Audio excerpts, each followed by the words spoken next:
વડોદરા શહેરના લક્ષ્મીપુરા વિસ્તારમાં આવેલા ભેંસાસુર નગરમાં બે પાડોશીઓ વચ્ચે મારામારી સર્જાતા એક યુવકનું મોત થયું છે।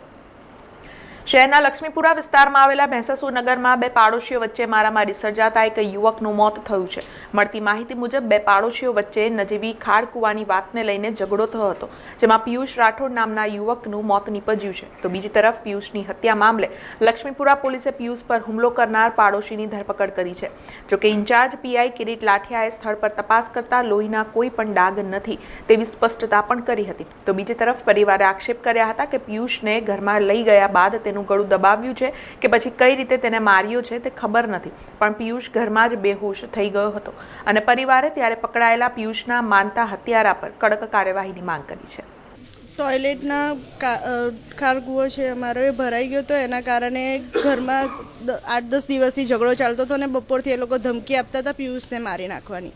સાંજે પિયુષ વાત કરવા ગયો તો એ લોકો અંદર 3 જણા હતા, એ જેનું ઘર છે ભાઈ, એની વાઈફ, એના બનેવી, એના મમ્મી બધાને અંદર લઈ ગયા। એને શું માર્યો, અંદર ગળું દબાવીને એને માર્યો છે અને બહાર એને ખેંચીને લાયા અને ત્યાં જ એ બેભાન થઈ ગયો।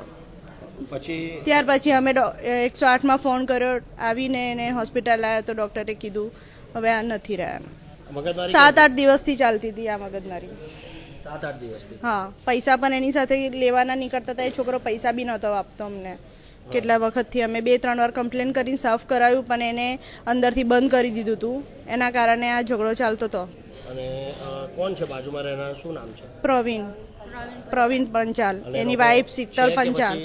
અત્યારે પ્રવીણ તો પોલીસની કસ્ટડીમાં છે, પણ એનો બનેવી ગાયબ છે, એની વાઈફનો પતા નથી।